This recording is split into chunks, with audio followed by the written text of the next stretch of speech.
In a moment, Congressman Ron Paul from Texas joins us. He's going to give us some analysis on the presidential run. He's next on Coast to Coast AM. Well, here he is. You know him, Congressman Ron Paul, leading advocate for freedom in our nation's capital, a member of the U.S. House of Representatives. Dr. Paul works for limited constitutional government, low taxes, free markets, return to a sound monetary policy. He is known among his congressional colleagues and his constituents for his consistent voting record. Dr. Paul never votes for legislation unless the proposed measure is authorized by the Constitution. The words of former Treasury Secretary William Simon, Dr. Paul is the one exception to the gang of 535 on Capitol Hill. He's our guest this hour in Coast to Coast. Congressman, welcome back. Thank you. Nice to be with you. My pleasure. Well, first of all, let me ask you this. It appears that John McCain's going to get all the delegates he needs for the Republican nomination, but you're still in the race. How come? Well, I guess because I've run a lot of races over the years, and it's usually for two reasons. One, to maximize the vote and win the election if I can, and I have won quite a few over the years. But I also run for the long term. I'm trying to change things. I'm trying to change the country. I'm trying to, right now, reintroduce to the Republican Party the traditions that they used to believe in, limited government and balanced budgets and a sensible foreign policy. So I still think it's worthwhile to keep running because I'm still getting support. We're raising money. We have money in the bank, and there's a lot of the supporters who want to go as delegates, and they're going through the process. And so I'm still in doing what they want me to do.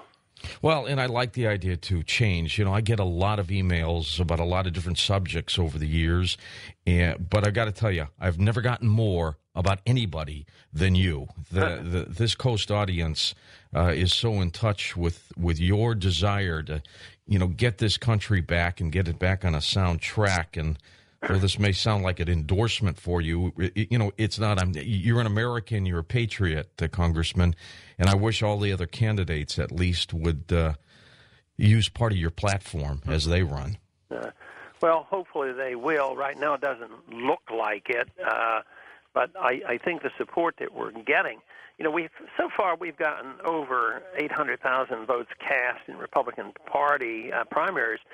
But there's a lot of people who give us support that really aren't involved in the Republican Party or in the primary process. Matter of fact, there are a lot of young people who aren't even voting, and other independents who haven't been involved, and a lot of Democrats send me support. So I think it's much bigger than that. And especially when we go to the campuses, we realize that there's a lot of enthusiasm for the message, and they realize that the country's facing problems, and I think the other candidates are in many ways in denial, and they talk about so many things that doesn't have much to do with what our real problems are. They get off on these frivolous issues. So I think we've tapped into something, and therefore I will stay engaged as long as there's an interest. We're going to talk about a lot of issues with you this hour. We'll also open up the phone lines a little bit later on and get an opportunity for our listeners to ask you a question or two. I kind of want to use you as also my expert in the elections so far. As you look at the Democratic side between Hillary Clinton and Barack Obama, how do you look at that race? And do you have any feelings on who you think might get that nomination? Well, I always, actually, at the beginning, I was completely wrong because I thought Edwards would be the candidate. And right now, the way these two are fighting and screaming and tearing each other up, I would think if he's in the race, he might be doing pretty well.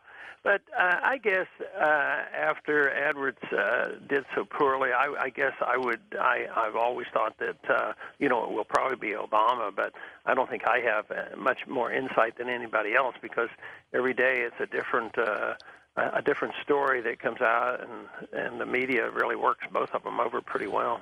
Oh, and it is like a roller coaster. Almost every other day, one is ahead of the other, and it just keeps shifting back and forth, back and forth. Right, and I think so often it's on superficial issues, and they're not dealing with what I think they should be talking about. And none of them ever talk about monetary policy.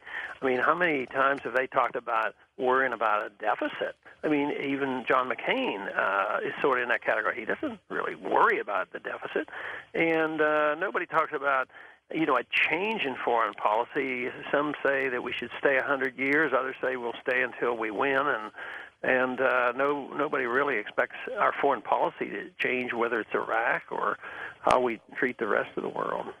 Let's talk a little bit about Iraq, if we can, for a moment, Congressman. A few weeks ago, Pentagon report came out and said that there was no connection between al-Qaeda and Saddam Hussein at the time, which was one of the things that came up during President Bush's statements on why we are in Iraq and why we should stay in Iraq. And, of course, we've known all along that the weapons of mass destruction were never found. I don't know if they were ever there or not, but they were never found. As you look at the situation in Iraq, as you look at the economy here at home and the money we're spending over there, what would you do in this particular situation? It's one of those catch-22s now. If we pull out, I would assume that many of our supporters in Iraq are going to get slaughtered. If we stay, this could go on forever. Yeah, not a very good choice. But the big problem is you don't even know who the supporters are. For a while, we were fighting the Sunnis, and they were doing most of the killing over there. Now, there's been sort of a law, which they say is a success from the surge, but it's been a little bit different than that. What we have done is we have literally rearmed the Sunnis, and they have quietly taken all our weapons. We have armed 80,000 Sunnis right now, and they've been fighting us.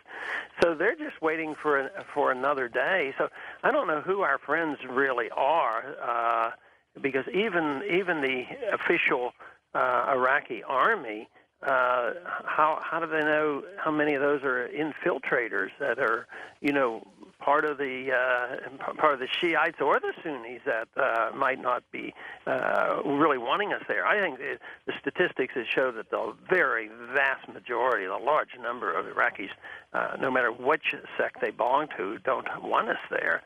So it to me is a powder keg. I don't see any purpose in staying. We went in under false pretenses, and it's cost so much. We will leave.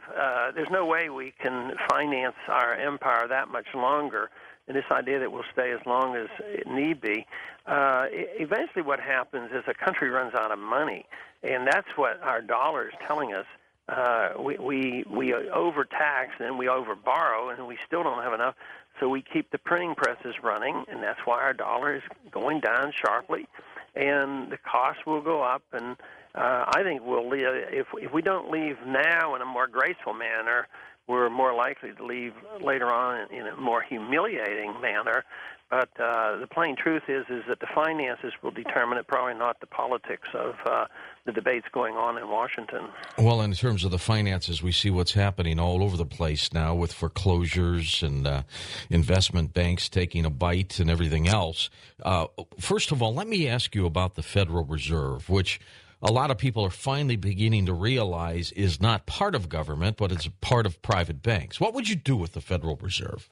Well, it should be eliminated. We shouldn't have it. There's never been any proper authority. There's no constitutional authority for it. And what they do is not morally correct or right, because we've given this secret bank the privilege of creating money out of thin air. And that's counterfeit. So the government is doing something that if you or I did, we'd go to prison, and then we assume, oh, it's okay. A few bankers in secret rooms can determine this, and a few people know what's happening. And when things are going well, they make billions and billions of dollars. And even when the market goes sour, it seems like some of them are able to get out rather gracefully and get big bonuses and survive. But I also know that getting rid of the Federal Reserve in one day is not, feasible, that nobody's going to do that. So my plan has been for many, many years, as far back as the 80s when I was on the Gold Commission, is that you should phase back in to the system the constitutional right of having gold and silver currency.